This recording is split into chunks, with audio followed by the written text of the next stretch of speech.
بات بڑی ضروری ہے، وہ میں نے آپ سے ضرور کرنی ہے۔ ایک آیت ہے قرآن پاک کی سورت بقرہ پہلا سپارہ آیت نمبر 120۔ اللہ تعالیٰ نے ایک حد بیان کر دی، فرمایا وَلَن تَرْضَىٰ عَنْكَ الْيَهُودُ وَلَا النَّصَارَىٰ حَتَّىٰ تَتَّبِعَ مِلَّتَهُمْ۔ فرمایا یہ یہودی اور عیسائی تم سے ہرگز راضی نہیں ہوں گے۔ یہ قرآن ہے اور سادہ ترجمہ تفسیر کی بھی ضرورت نہیں۔ یہ معاہدے کر لیں، محبت کے وعدے کر لیں، یہ تم سے راضی نہیں ہوں گے۔ کب راضی ہوں گے؟ حتی تتبع ملتہم، یہاں تک کہ تم ان کے دین کی پیروی کرنے لگ جاؤ۔ میرا جب پہلی دفعہ پاسپورٹ بنا تو میں نے سارا پڑھا، کتابیں پڑھنے کا شوق تھا شروع سے۔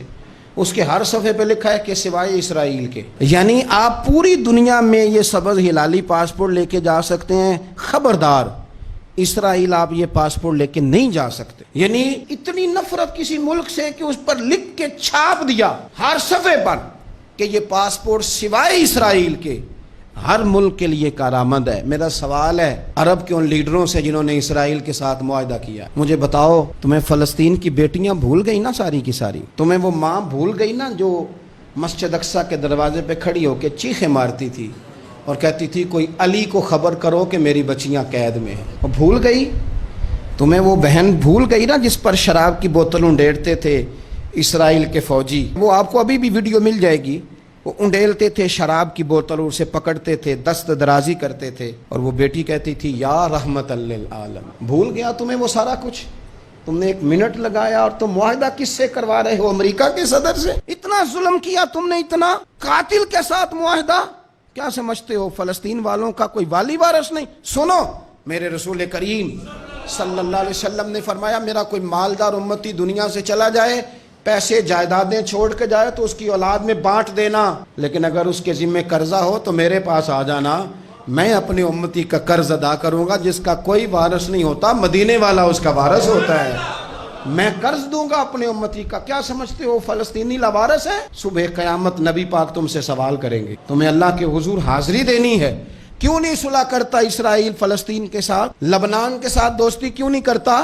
شام سارا کٹ گیا اسرائیل کی وجہ سے، آج تمہیں خیال آیا ان کے ساتھ معاہدہ کرنے کا؟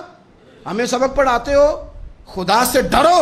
اور پھر اقبال کہتے ہیں مسلمانوں سے مایوس نہ ہونا، حکمرانوں سے زیادہ امیدیں بھی نہ لگانا۔ وہ جو چھوٹے چھوٹے لوگ نکلے تھے نا صحرا سے، بظاہر غریب تھے، بظاہر ان کے پاس مال نہیں تھا، وہ خالد بن ولید جیسے، وہ سعد بن ابی وقاص جیسے، بظاہر ان کے پاس زیادہ اسلحہ نہیں تھا۔ اقبال کہنے لگے مایوس نہ ہونا، یہ نہیں کہنا بن کچھ نہیں سکتا، فرمانے لگے رات میں نے سنا ہے فرشتے آپس میں باتیں کر رہے تھے۔